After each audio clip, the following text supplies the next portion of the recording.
శుభోదయం విద్యార్థులు.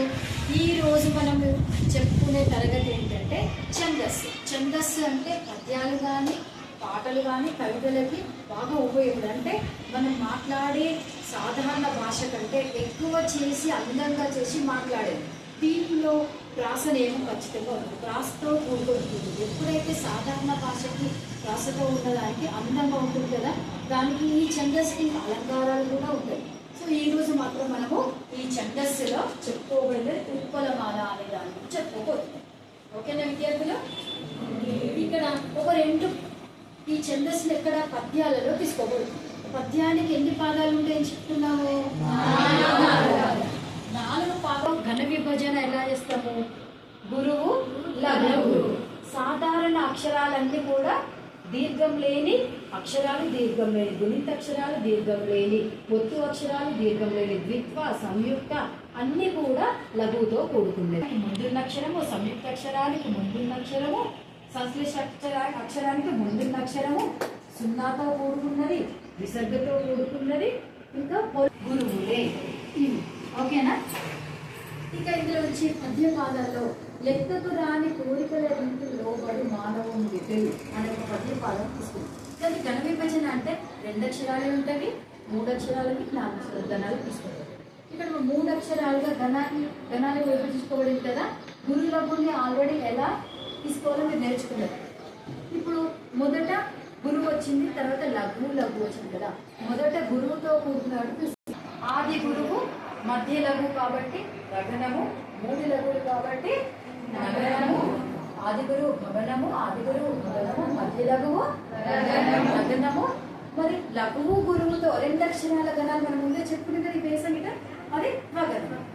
ఇప్పుడు దీని యొక్క లక్షణం ఉంది. ఉత్పలమాల యొక్క లక్షణంలో వచ్చే గణాలు ఏంటి? భరణ భవరవ అంటారు. ఏమంటారు? భరణ భవరవలో నేను 2 పాదాలు తీసుకున్నాను విద్యార్థి కొరకి. దీని యొక్క లక్షణము ఇది వృత్త పద్యము. వృత్త పద్యం అంటే 4 పాదాలు కూడా ఒకే రకమైన గణాలతో కూడుకొని ఉంటుంది. ఓకేనా? పద్యంలో 4 పాదాలు ఉంటాయి. ప్రతి పాదంలో వరుసగా భరణ భవరవ అనే గణాలు మాత్రమే వస్తాయి. వేరే ఉత్పలమాలలో ప్రతి పాదంలో 10వ అక్షరం యతిస్థానం. ఇక్కడ నుంచి లెక్క పెట్టుకుంటే 1, 2, 3, 4, 5, 6, 7, 8, 9, 10. ఇక్కడ కూడా 10వ అక్షరం యతి స్థానం. మొదటిది యతి, దీని యొక్క స్థానం ఇక్కడ వస్తుంది 10వ అక్షరంలో. ఎందులో? ఉత్పలమాలలో మాత్రమే అలా వస్తుంది. నెక్స్ట్ ప్రాస నియమం ఉంటుంది. మనం ఇక్కడ 2 పాదాలు తీసుకుందాము, మిగతా 2 పాదాలు ఉన్నాయి.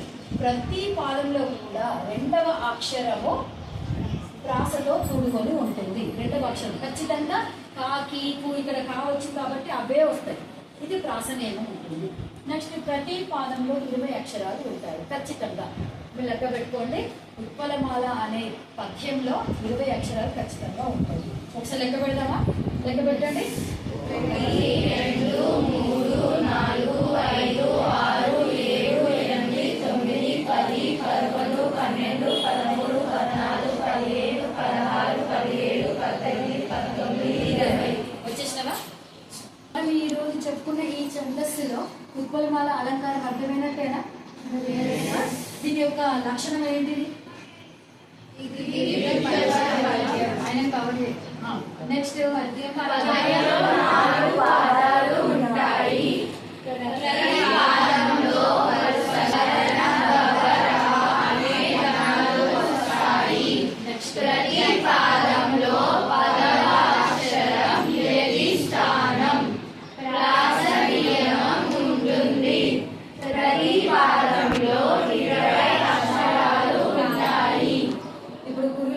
బేసిక్స్ అంతా నేర్చుకున్నాము. ఈ రోజు మనం ఉత్పలమాల గురించి కూడా నేర్చుకున్నాం. ఓకేనా? పద్య పాలన ఎలా ఘన విభజన చేయాలో, ఏం చేయాలో